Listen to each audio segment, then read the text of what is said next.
Welcome to the Osborn Financial Group podcast, hosted by Jarrett Osborn. Join us for expert insights on wealth management strategies, essential tips for securing your financial future, and in-depth discussions on life and health insurance options. Get practical advice for protecting your assets and loved ones, proven strategies for maximizing investments, and real-life examples to illustrate key concepts. Stay tuned for Q&A sessions with industry professionals and actionable steps to take control of your finances and insurance needs. Tune in now and empower your financial journey.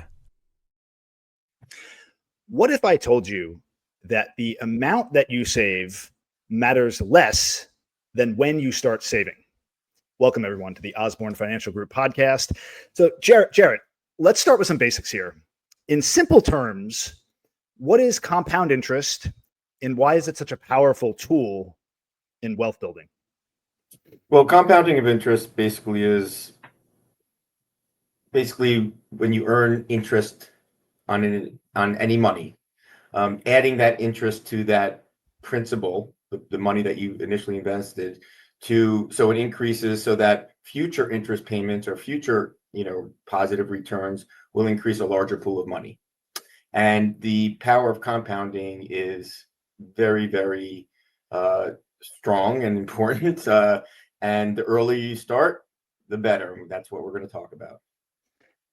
And I think that for many, especially those that are maybe in a place where they don't have a lot of resources available, they kind of get stuck in this mindset of, well, I'll start saving when I have more money. And they just continually kick the can down the road. And I think it's important. I mean, I don't know why they don't really hammer this stuff down like in grade school for kids, this idea of managing your finances. This is something I know with my daughter, this topic came up to her and she was fascinated by it. She's like, wait, so you're telling me that I can go work and put some money away and have a lot more later? And I think a lot of people, while they understand that concept, they don't actually put it into practice, right? Why do you think that is, that so many people are stuck in that perpetual cycle of just living paycheck to paycheck? Well, I think there's many reasons, but one, education. You mentioned it. It should be part of every. And matter of fact, I think Florida has a new, or the governor, I think, implemented something where in high school you have to take some sort of business class. It should be part of every high school and even before high school, junior high school curriculum. Everybody talks about, in the media about this gap in, that everything's so expensive, which it is, and it's hard to save. Well, if we kind of educated our young people on not only learning about compounding return investments, but budgeting yourself. You mentioned about, well, I don't make a lot of money, so it's hard for me to save. Well, you know what? Most people, and I see it with my kids, don't understand that in order to save, and myself included, look, I make a nice living. I built that up over the years. But when I first started, I was educated by my father, like, hey, you got to start investing early. And thank God I had my parents. A lot of people don't have parents that teach them that, or are even educated or want to discuss it with their kids. But it's imperative that yes, a lot of times when you're young, you don't have the initial means. But even if you're putting away $10, $20, $30, $40 a week, you don't understand when you start when you're 20, 18, 19, 22, 23, and you are consistent. And that's another thing, being consistent, being disciplined. When you start early, the power of compounding, okay, and if you invest, intelligently and correctly, and you don't have to get too sophisticated. You don't have to put your money in Bitcoin. You can buy, a mutual fund or what's called an exchange traded funds in the S&P index. If you're consistent, and even if you start off with $20, $30 a week, $10 a week, I don't care.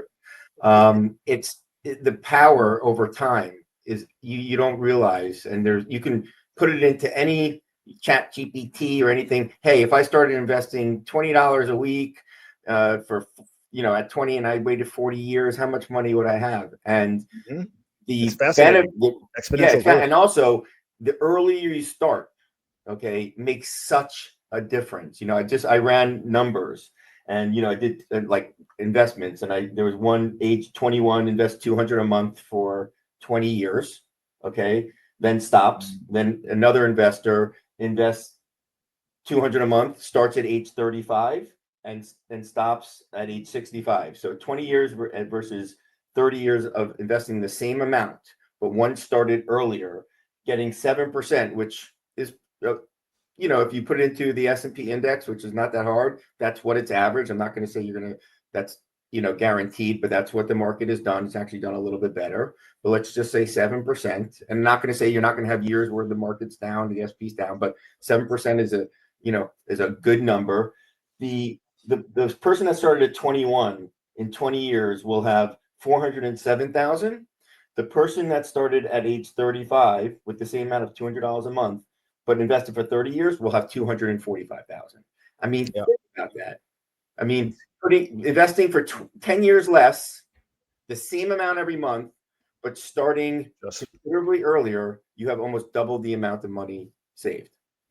It's pretty incredible. And again, not even just about the amount or starting early, the mindset that goes into building these habits from a very, very early period in your life. Like you mentioned, even high school or middle school. And I even alluded to like grade school. Like I could see teachers implementing games for young kids to show these concepts and help illustrate this. Because even if you don't just imagine that you're a kid and you start getting your allowance or you start working at a job and you already have it in your mind from that time that, well, you know what, for every dollar that I get, I'm going to take 10 cents of that dollar and I'm going to put it away. And there's apps out there to help with that, right? There's all these different ways to do this.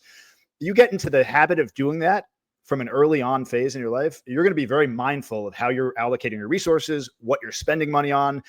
If a random, purchase comes up that might be a silly purchase, you might look at it twice and say, yeah, you know what? Do I really need to do that? I could actually divert funds and invest. So it really is about building habits. From your experience, I know you have lots of conversations. It's a great point. It's a great point. And kind of to sort of interrupt you, but I have a lot of clients that say, hey, you mind if you come in and talk to my kid, he wants to learn about. I say, no problem. Yeah. So, there's always well, I just don't have enough. I say, well, let me ask you a question. Do you go to Starbucks every day? They say, most of them say yes or something. I go, how much do you spend at Starbucks? $5, $10, whatever. $150 a month, okay. Roughly. This is what I mean. Yeah, this is what I mean by budgeting. Okay. Sometimes you have to, not that Starbucks is not having it is not painful, but sometimes you're going to have to sacrifice especially in your early years when you don't make as much money, to save. Okay. And that's what budgeting is all about. So I said, instead of going to Starbucks, I know I go to Starbucks too. I said, I know it's, good. And, it's kind of like a routine. I said, make your coffee at home or go to, get it and take that money and put it into an account. And like you said, there's so many apps. I mean, look, I have, and I do this for a living, but one of the ways I showed my kids how to invest is that there's a company called Acorn. It's a very popular app.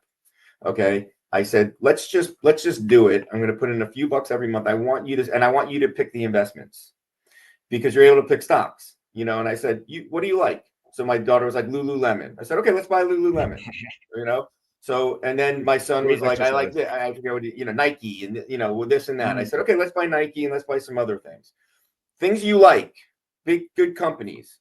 We started doing it, put in consistent every month. There's other programs that they offer where you could take your change and, multiply it and put it in, which is a great thing too, if you have change on your debit card, like if it's something it rounds up, but regardless, even if you're just putting in $10, 20, and you're able to invest those small amounts of money in these apps. Whereas if you came to me, really, I couldn't do that for you. It's just, it would cost, I have a fee. It just wouldn't make sense. But regardless, they have all these apps you can do. And I did it about 3 years ago, and where return is about 9-10%.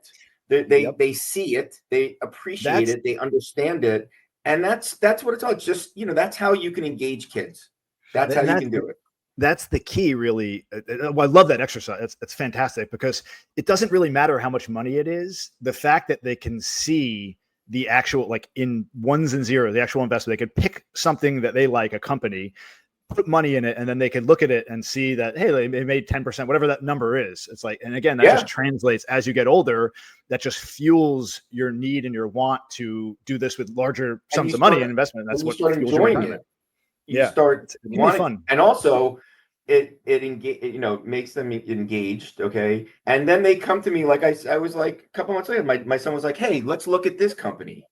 I was like, okay, let's do it. Let's do it. So then I taught him a little bit how to research without getting too complex. And so these are the type of things you have to, with kids, especially, make it a little fun, make it so that you're not just telling them, hey, I'm going to do this for you and let's just forget about it. Like, I want them to see it, conceptualize it, and kind of enjoy it. And like, oh, this is pretty cool. And my son loves it. My daughter is like, yeah, Lululemon, she likes it. So, but I, like if I'm like hanging out with them, just, let's look at our Acorn account. It's on our phone. Let's check it out, So yeah, so that's just kind of ways where they can kind of see it and appreciate it, hopefully, and maybe get engaged and kind of want to learn about it. So, and it's like anything else. The longer that you wait in your life to do this, the more difficult it is to make the adjustment and the more uncomfortable it is. It's like anything else in life. When you start early, it just becomes increasingly easy to instill those habits throughout your life.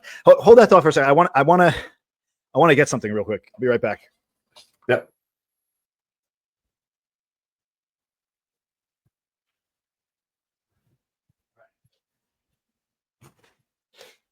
So I want to plug this book. I had somebody on my podcast, the Good Neighbor podcast, I don't know, last year, and he wrote a book. His name's Matt Simmons, and it's called Find Your Hidden Treasure Chest. And I read it, and it talked all about this idea of the power of compounding interest, and more importantly, developing habits based upon your expenses. Like, really, he breaks down, like the analogy you made earlier, the example you gave earlier about two different people putting away money at different times. He goes into like literal expenses from his life, like how his whole idea started, where his phone bill got raised or whatever. He's like, you know what? Let me just call them and see what I could do about that. And he called them and they gave him a new plan and he saved $40 a month, whatever it was. So he's like, oh, $40 a month. Well, what would happen if I took that $40 and then instead of just letting it sit in my bank and spend it on some other nonsense, what if I just invested that? And he's like, oh, wow. And he projected the numbers. He's like, that's some real money. And he's like, what if I do that with this bill and that bill? And so he wrote out this whole book, which I think should be required reading for a lot of it's written really accessible to children. So shout out to Matt Simmons. Great read. Find Your Hidden Treasure Chest. All about the topic. Like that are great, especially if, look, I don't think a child is going to sit down, maybe they would, but like most kids wouldn't. But at the end of the day, it's true, budgeting yourself. And we all kind of, how many streaming services do we all have now? How many monthly? Too many.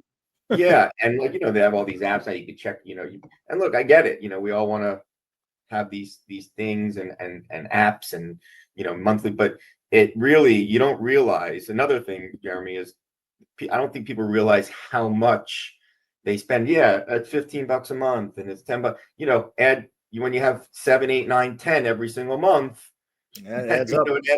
You don't realize, oh, I'm spending $200 a month on nonsense, or not, but things that. So those are the things. Look, you're gonna have to make some cuts, just like if you if you're older and even if you're doing well, you need a new roof, you need this. Things always come in life where you have to take a step back and budget yourself. Okay, and you can't just it's. Some people just have to live paycheck to paycheck. I get it, but you really have to take a look at your overall picture, all your expenses, and say, okay, where can I cut things? Where can I, what are my fixed costs versus my variable costs? I appreciate, I really like this app or I like this, sir, but like, do I need it? So there's always needs and wants, and that's another thing I explain to when I would sit down with younger people. You have needs and wants. Okay. There's needs you have to, needs you can't do anything about. You need certain things, and they're just the nature of the beast. That's the way life goes. But then there's wants, and those wants, most of them are, something that is a benefit to you, yes, but typically can be cut if you have to. And sometimes when you budget yourself and when you start investing, you have to cut some of those wants, you know, and that's important to do. And it's a hard thing to do. A lot of it's psychological.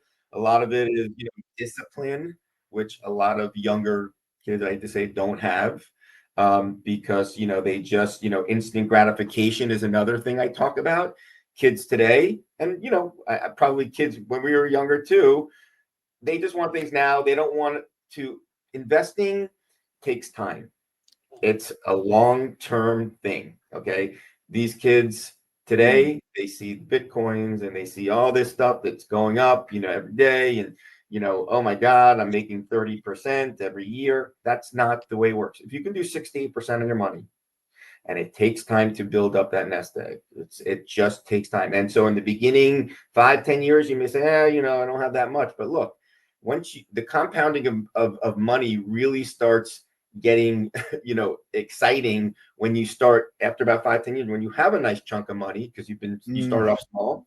And then that 5, 6, 7% that you're making or potentially could make on a bigger pool of money starts really adding up. Yeah, people don't realize, sorry to cut you off there. It's as exciting to me.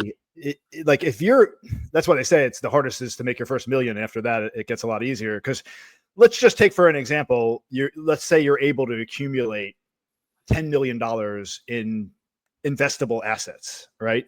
If you put that away, $10 million at a conservative investment, like a really conservative investment, like a very low risk, almost no risk investment portfolio, and earned a 5% return on that money. You're talking about $500,000 a year in passive income for doing nothing. And your principal, your 10 million is still there. And you could do things with other insurance products and things where you borrow money against this. There's so many different things you could do. So people don't realize that. I don't think they don't really look at that. Obviously, it takes a lot to get to that point, but man, it is so powerful. And it all starts, like we talked about, from an early age, because everything is easier. And once you get to that point, it takes time. Like you said, I hope, unless your inheritance out there just got a quick hit. But once you hit that point, then there's another, something to consider is, when you're young, you can be aggressive. And I always tell, be more aggressive when you're young, because you can deal with the ebbs and flows of a market cycle. Okay. Or, a downturn. When you accumulate 5, 10 million, whatever, probably when you're 50s and your 60s, at that point, like you said, it's more of just put into some more conservative type investments, interest bearing stuff, for the most part, not that you can't have some growth.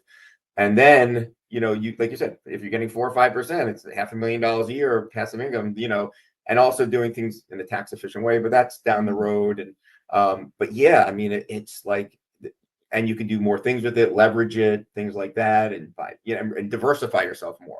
So, when you're younger, I would say, you can't get too crazy with your diversification because you only have a little bit of money. How much can you spread it out? When you start getting $1 million, then you can really, hey, I got some stocks, I got some bonds, I got some real estate, I got some insurance, I got this. So then once you diversify yourself, hopefully, when you're doing it in a tax efficient way too, it takes away some of the volatility if you're just, invested in one thing. So yeah, it's a great point.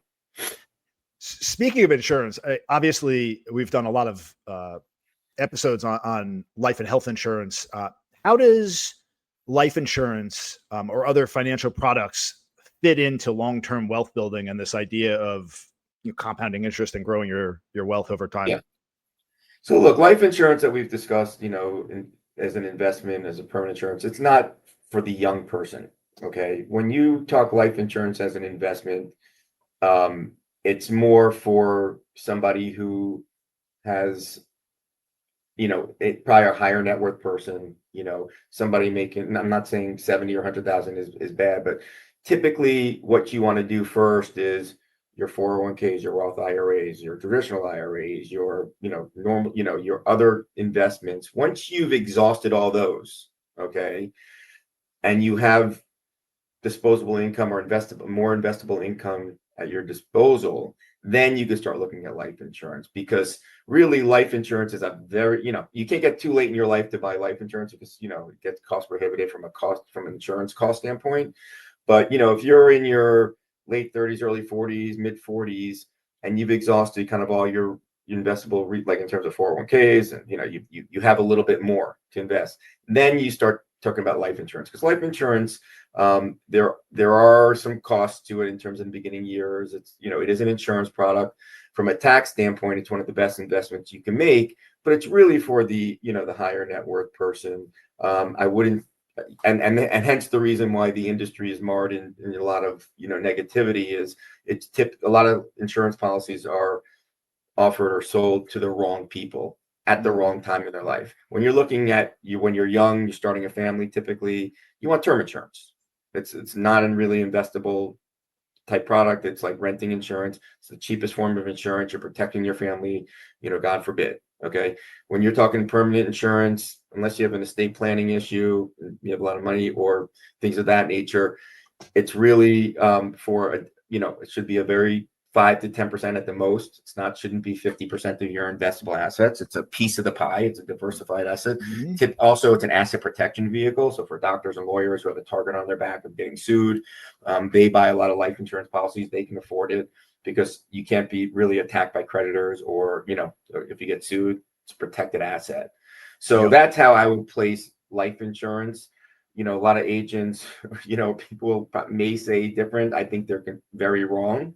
I know they're wrong. I've been doing this a long time, and I get more people coming to me who say, I have this life insurance policy and I can't afford it anymore. But, well, why? Well, because, it's $500 a month, and it's just, that's usually the first thing to go, or one of the first things to go. So you got to be, careful when you're talking about life insurance as an investment. It's not for everybody, although a lot of times it's sold to people who shouldn't be buying it. So those are a case-by-case situation, For sure. So I want to hit this from another lens. How can compound interest work not just in investing, but also in things like paying off debt? Because there's a lot of power on the other end of the spectrum with trying to get those high interest debt paid down. And then there's different things, obviously, what we talked about earlier with diverting funds. If you could save the money and the interest you're paying the bank and then actually divert that to pay yourself. It's like when you, like I said earlier, when you stop paying a needless expense, if you don't do something with that money, it's going to go to another needless expense. Same thing with reducing interest payments. It's important to take that money and then redirect it. How does that look in your eyes? Well, it's interesting. First of all, that should be part of every finance course that we just talked about. If they make debt isn't huge, because the compounding of debt interest is something that most young people don't get. When you have a credit card, okay, or any form of debt, they just think, hey, I'm going to put money on it and I'll pay it off eventually. They make minimal payments. That doesn't work. In theory, you can say, I'll wait a month or two, but then that catches up. I mean, I have more. You look at the debt in this country, whether it be student debt, that's a different story. But credit card debt, I mean, myself included. I mean, I was a young kid, and something I regret. My dad gave me a credit card when I was in college, and I tried to pay it off, but then accrued, and I didn't get. In the whole scheme of things, it wasn't crazy. But my dad, was like, well, look, you have $2,000 on your credit card. You don't make, how did this get there? Then he starts explaining to me that, you're getting charged, 15, 20% annually, which some of the cards now are 30%.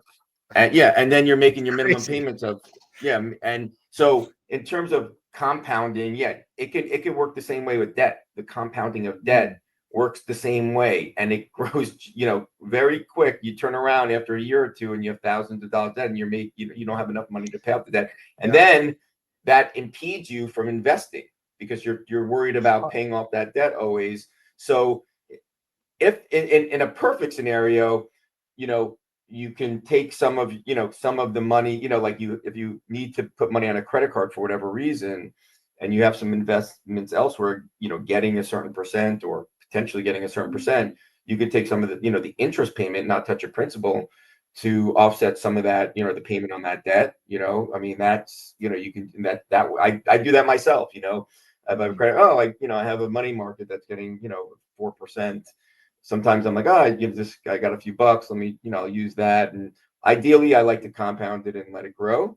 But, you can use some of the monies that you're getting on other investments in terms of interest and stuff like that to pay off some debt. ideally, the debt you put on a credit card, unless for extenuating circumstances, you should say to yourself, this is something I can pay off every month. Yep. If you can't pay it off every month, barring, You should be doing it. you shouldn't be buying it.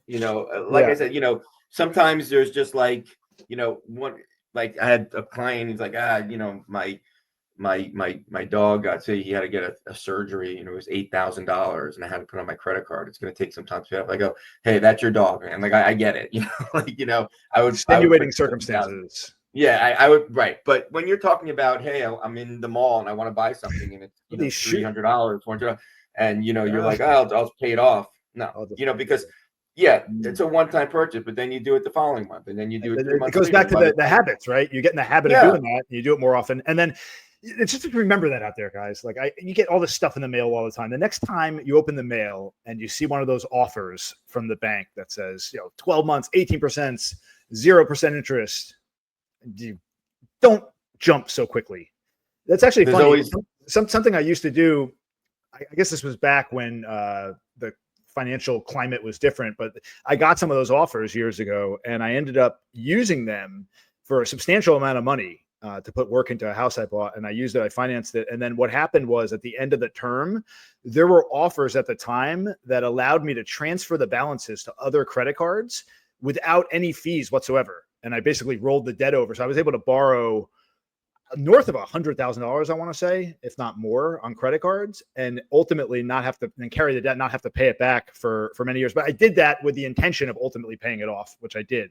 Right. And also, but it could be sketchy when the interest rate goes up. You also had good credit, because you wouldn't be getting those offers unless you had good credit. That's another thing. Once you screw up your credit, Jeremy, when you're young, it takes a little bit, takes a time to bring, and your credit score, whether it's you like it or not, is especially when you're young, will follow you wherever you go, whether it's protected with your life. Mm-hmm. Absolutely. I mean, anything you want to borrow, anything you unbelievable. Need. The amount, and then if you have to file bankruptcy, the difference of what you'll pay. I mean, people, again, this is another thing. This is a great topic. Another thing to talk about is the rate at which you borrow money and your credit score and how that factors, right? Like the difference between financing a $500,000 mortgage at, a 10% rate versus a 6%, whatever it is. It's such a huge amount of money every month. And that also affects how you can invest in the future, Jeremy. Like these are all the things, the habits that you and this is why you should be taught when you're young, because most kids are not. And granted, look, I came from a family, thank God, that, taught me these things that had certain means that, some don't. Okay. I'm very lucky. Okay. A lot of people aren't. Most people in this world aren't. So where do they go to learn that?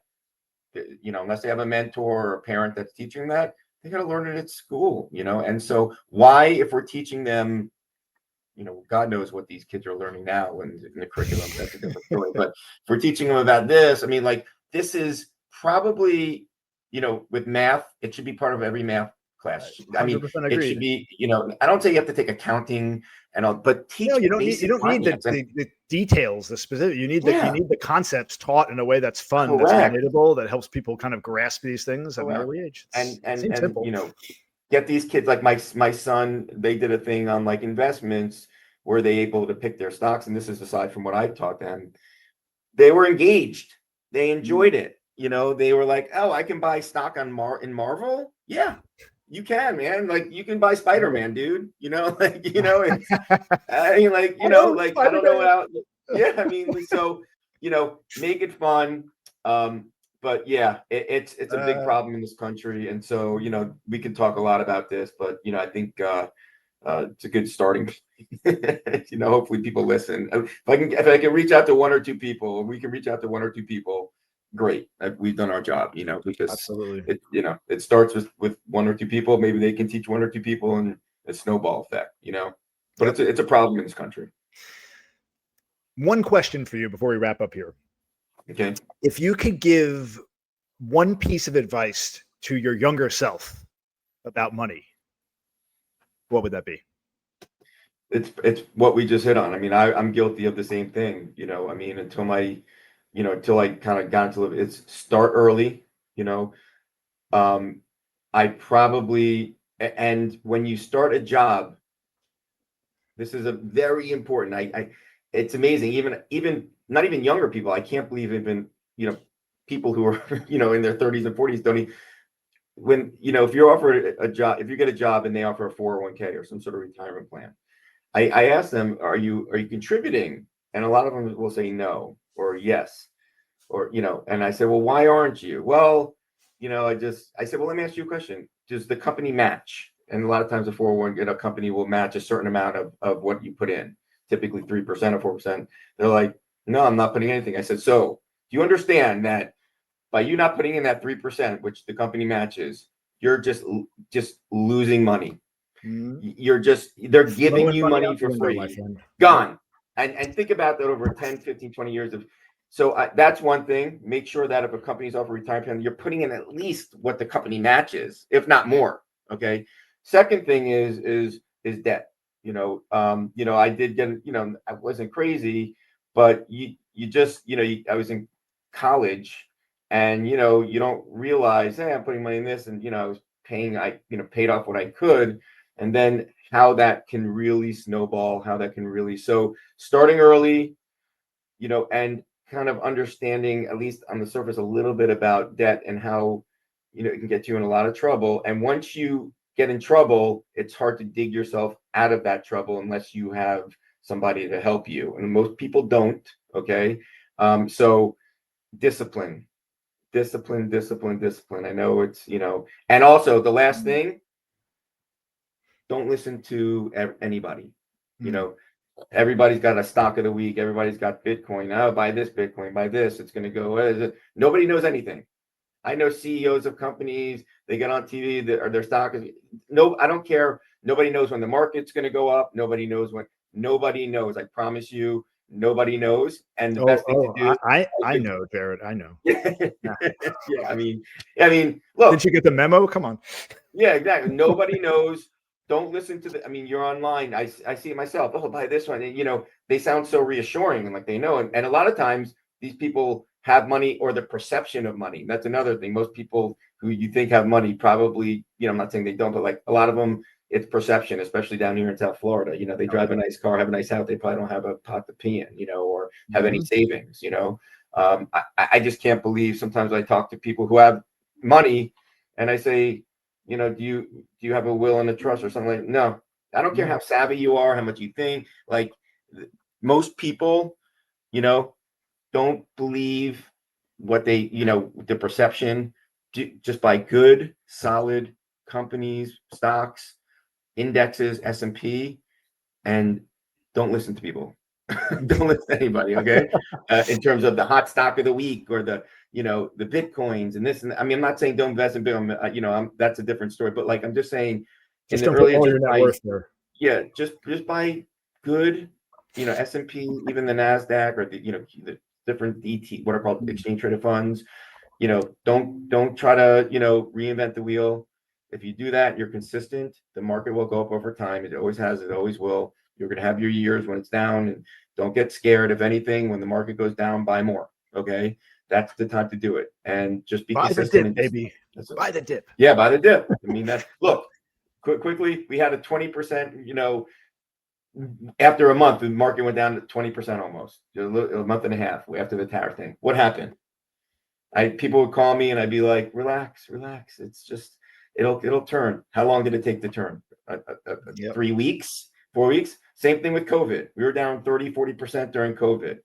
Within 3 months, we were back to where we were. So, even the financial crisis, which I was there, that was probably the scariest time of my life. COVID. But when banks were going under, I was like, oh my God, like I can't believe it all worked out. It all worked. It always works out in the end, doesn't it? Look, I asked you what would be one piece of advice you give yourself. You gave yourself 10 pieces of advice. I have one. Okay. One thing I'll leave everybody. Let me hear it.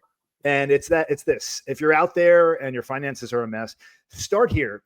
Do an audit on yourself. You don't have to go crazy and do a full budget and overwhelm yourself. Just like actually look at all your credit card bills, look at your monthly expenses, look at your Apple Pay. That's a huge one. That's like a black hole, right? Things come up, you're like, oh, and just look at everything. I guarantee you that the majority of people will find several things in there. You mentioned it earlier, subscriptions to streaming services, $6 a month here, $10 a month, that you're like, holy shit, I never even knew I was paying for this. And you'll be able to cancel it. And that's just a great place to start to get 100%. You thinking. And then once you save that there, you're like, oh, maybe I could do this. Maybe I could do that. I think to myself every day, like, what can I mean, I was saying to myself the other day, I could probably cut out $3,000 to $4,000 in things that, now granted, it's different. I can do it, but like going out to dinner or this or that. And I enjoy that. It's just something, but like, these are the things that if I couldn't, like I always say to myself, God forbid something happened. I had a big expenditure or something happened. I had to cut. Where would I cut for? I say to myself, I talk to myself, like, and I see my, just adding up